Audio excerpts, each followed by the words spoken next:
Welcome back to Healthy Communities News, where we spotlight places making strides to improve health and well-being.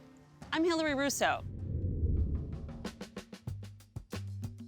Today, we're visiting Louisville, Kentucky. Or is it Louisville?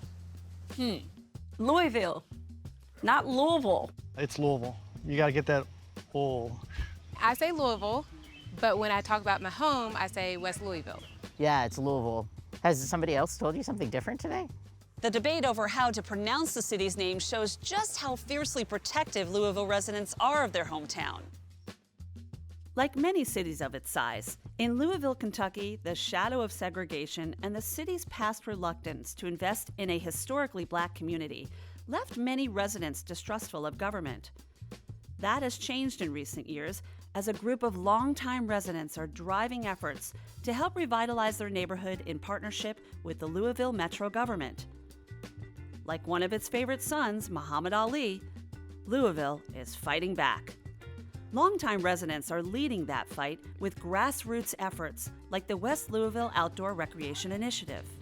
We're in Shawnee Park right now, which was a whites-only park. The Shawnee Outdoor Learning Center. Bennett Knox is an administrator with the Louisville Parks Department. Our project about creating equitable access to nature is all about dealing with the barriers that exist. We're introducing fishing, canoeing, hiking, camping, biking, the pump track. Ultimately, the goal is to serve more kids, more families. Shawnee has a bandstand. From a trust perspective, we have to do a much better job engaging with the community. It kept the park active. Trust is a huge issue. Linda Lewis is a community volunteer. And this is true in so many different things that have happened with Black Americans. You want to trust, but so many things come back, it's not truth. And it's always to the advantage of what somebody else wants. Maybe not so much for the community. This is still a draft report. We wanted you to see it first. It's about empowering a group of folks who live in the neighborhood so they can help guide us and really be part of the decision-making process. We're trying to build this group to be a voice for exactly that. We had our program staff. Helping the kids of West Louisville experience nature is one key goal of the Recreation Initiative.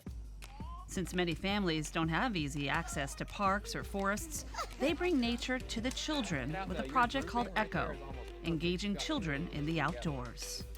Lisa Brentz, a school counselor, told us all about it. ECHO understands that every child deserves the same thing. We want to make sure that our children also get to engage in nature. We rolled out the ECHO Mobile so that we can take nature play on the road.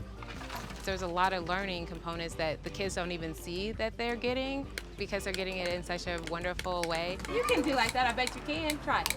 The program recently hired a new community outreach specialist, Jokari Beatty, whose position is funded by a grant from the Aetna Foundation. This morning we visited a local daycare. How are y'all today? Set up a couple stations like fort building. We have a nature kitchen, jump ropes, hula hoops. They can simply come out, play with us. What you make to eat? Gives them time to let off steam. Workers at the daycare like Lanita Gant see a difference after the ECHO van visits. The introduction to nature for the kids just changed the behavior. It gives them the opportunity to play with things that they could actually play with once they get home. Look at that! We'll be able to show how the kids that are participating in this program, how their health outcomes, how their education outcomes compare to kids who are not participating in the program. The Center for Health Equity, part of the Public Health Department, collects this data. T. Gonzalez, the center's interim director, told us how the data drives programming. We have to look at what are called root causes of health, things like education, or income and wealth levels, transportation, and your environment. Our partnership with ECHO is one way of creating healthy life and activities and recreation habits across the whole lifespan. And it's one aspect of being able to create healthy communities. And creating healthier communities is what we're all about. Healthy Communities News is on the road, uncovering more stories about local people working together to make the places where they live and play healthier. We hope you'll come back again to hear all about it.